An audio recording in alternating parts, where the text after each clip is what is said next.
Terima kasih, Anda telah berkunjung di kanal video ini. Untuk menghindari salah paham, silahkan simak sampai selesai.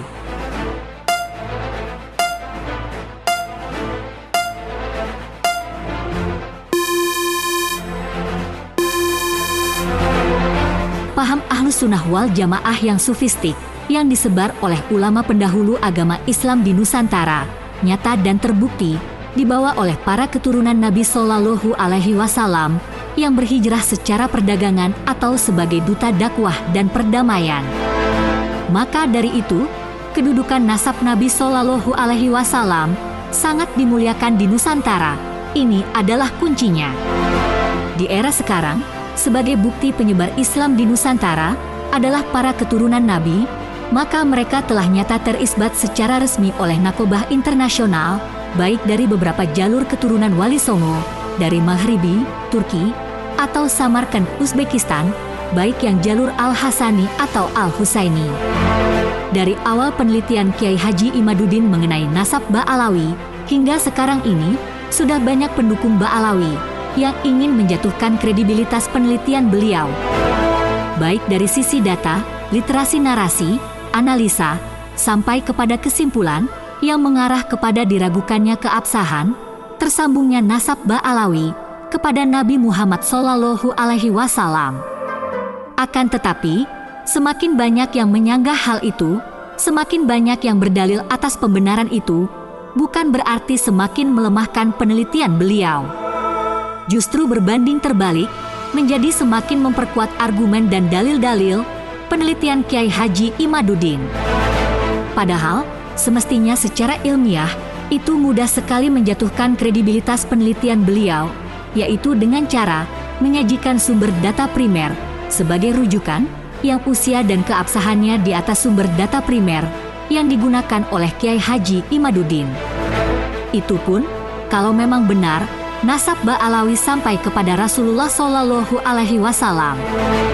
Mungkinkah tidak ada satupun ulama nasab di dunia ini yang memiliki data primer untuk menjadi pembanding data primer dalam penelitian Kiai Haji Imaduddin Utsman? Sampai kapan kita harus menunggu Ba'alawi menemukan data primer yang dimaksud? Sementara ulama nasab pada abad yang lalu di zamannya pun memperselisihkan hal yang sama. Sementara di sini, di Indonesia saat ini, orang-orang yang mengaku bernasab kepada Nabi semakin hari semakin jadi dengan doktrin-doktrin sesat kepada umat Islam dengan ayat-ayat dan hadis-hadis palsu. Dan yang pasti, umat Islam harus cerdas, jangan bodoh, jangan mau diperdaya oleh kelompok Ba'alawi yang perilakunya sudah sangat memuakkan dan berbahaya dalam kehidupan beragama, berbangsa, dan bernegara. Kaum Ba'alawi sangat kecil kemungkinan mereka mendapatkan bukti-bukti keabsahan nasab yang tersambung kepada Nabi besar Muhammad Shallallahu Alaihi Wasallam. Setelah beberapa abad yang silam, persoalan nasab Ba'alawi ini belum juga terselesaikan dan akan terus menjadi polemik di tengah-tengah umat Islam di seluruh dunia.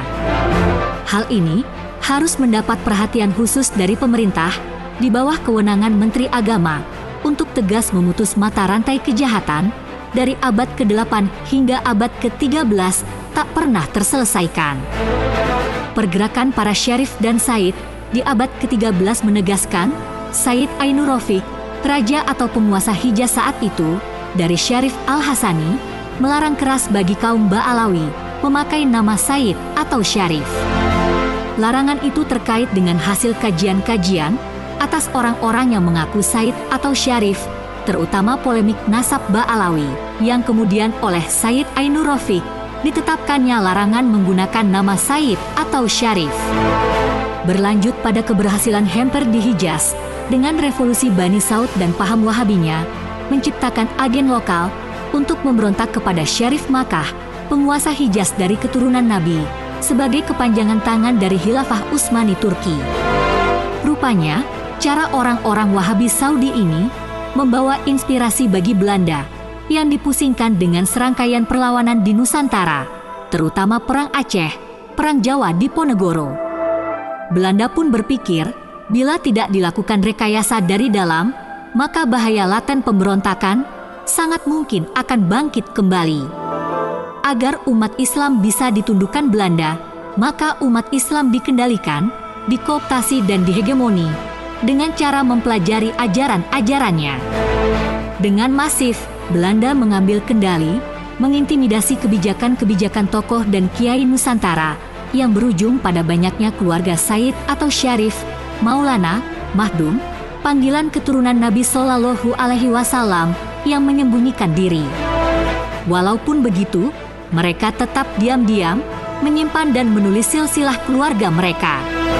Seperti halnya yang dilakukan keluarga Kesultanan atau keturunan Bani Wali Songo. Seorang orientalis yang hafal Al-Quran bernama Snow Hurgronje yang nama samarannya Haji Abdul Ghaffar atau Habib Putih. Ia berkawan akrab dengan Mufti Batavia yang diangkat Belanda. Dialah Usman bin Yahya yang telah banyak membantunya dalam menjalankan misi-misi Belanda. Melalui informasi Usman bin Yahya, Snow Hurgronje memberikan rekomendasi kepada Belanda tentang bagaimana menaklukkan dan menjinakkan umat Islam. Setelah ulama Nusantara mulai tak terdengar, maka Belanda harus merebut klaim cucu Nabi yang paling pantas memiliki otoritas keagamaan di Nusantara. Dengan licik, Belanda mengangkat salah satu kaki tangannya bernama Utsman bin Yahya, seorang imigran keturunan Ba'alawi Yaman, menjadi Mufti Agung Batavia. Mufti ini menulis sebuah kitab dan berfatwa haram memberontak pada penjajah Belanda. Bahkan Utsman bin Yahya terang-terangan di Masjid Pekojan 2 September 1898 mendoakan kejayaan Ratu Wilhelmina saat berulang tahun.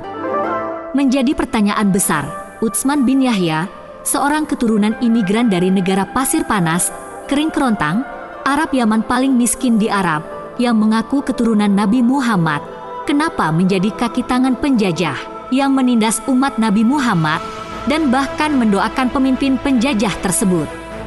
Apa sebenarnya yang terjadi? Rupanya, Belanda sedang menggunakan kaki tangannya untuk mencengkeram Nusantara, melakukan pergerakan yang dilakukan tokoh atas nama keturunan Nabi, menipu umat Islam di Nusantara, agar tak ada yang berani melawan atau melakukan pemberontakan terhadap Belanda, agar timbul kekacauan dari dalam umat Islam sendiri. Walaupun penjajahan sudah berakhir, tetapi sampai saat ini kaki tangan Belanda masih tetap bercokol di negeri ini. Dengan sombongnya, mereka melakukan politik rasisme dengan mengembangkan klaim-klaim suci sebagai ras termulia keturunan Nabi Shallallahu Alaihi Wasallam. Apa yang disampaikan Kiai Imaduddin Usman Al-Bantani sesungguhnya tak lepas dari semua fenomena-fenomena yang terlihat dari perilaku-perilaku Ba'alawi dan turunannya di Nusantara mulai sejak pra-kemerdekaan Indonesia hingga kini. Di awal kemerdekaan, ulama-ulama Nusantara begitu legowo memperhatikan turunan Ba'alawi, mulai khusyuk dan tawadu berdakwah, persis seperti tikus di depan kucing, melemah, merendah, membuat para kiai penuh husnudzon kepada mereka. Setelah satu persatu tokoh-tokoh Nusantara mangkat, sementara putra-putri mereka diwarisi kekuatan sikap-sikap toleran kepada siapapun, lebih-lebih untuk mencintai Habib-Habib. Semua itu dimaksudkan agar tak ada lagi perselisihan di antara umat Islam. Namun saat ini, di balik kebaikan sikap-sikap kiai dan ulama Nusantara, mereka para Habib tetap tak berubah. Sama seperti moyang mereka dulu, menjadi musuh dalam selimut, memanfaatkan kelengahan para kiai. Andai saja ulama dan kiai lokal tidak sudi menerima keberadaan mereka, niscaya mereka sudah kembali ke tempat asal mereka. Walaupun fakta sejarah mencatat, para kiai lokal telah banyak diintimidasi kolonial Belanda, mereka dipaksa untuk menerima keberadaan kaum urban Yaman. Terutama para Habib yang gagal melaksanakan misi, namun enggan kembali ke Yaman. Tetapi, bagi ulama pribumi, tanpa faktor dipaksa oleh Belanda pun, mereka legowo menerima keberadaan mereka di tanah negeri ini. Namun sekali lagi, di balik kebaikan sikap-sikap kiai dan ulama Nusantara, mereka para Habib tetap tak berubah. Sama seperti moyang mereka dulu, menjadi musuh dalam selimut, mereka kembali berambisi akan menguasai umat Islam dengan doktrin-doktrin kesesatan. Namun anehnya, dan sungguh sangat disayangkan, tak satupun ulama Nusantara yang berani bersuara menyatakan pendapat tentang perilaku Habib turunan Ba'alawi ini. Padahal kelompok Habib Ba'alawi saat ini sedang menggalang kekuatan, ingin memberontak dan menghancurkan negara kesatuan Republik Indonesia, sebagaimana yang telah terjadi di Suriah, Irak dan negara Timur Tengah lainnya. Cara mereka adalah menghancurkan ulama-ulama NU dengan menjauhkan ulama Nusantara dari umat dan jamaahnya dengan cara licik. Para Habib itu menghasut dan memprovokasi orang-orang awam, mendoktrin mereka dengan kesesatan.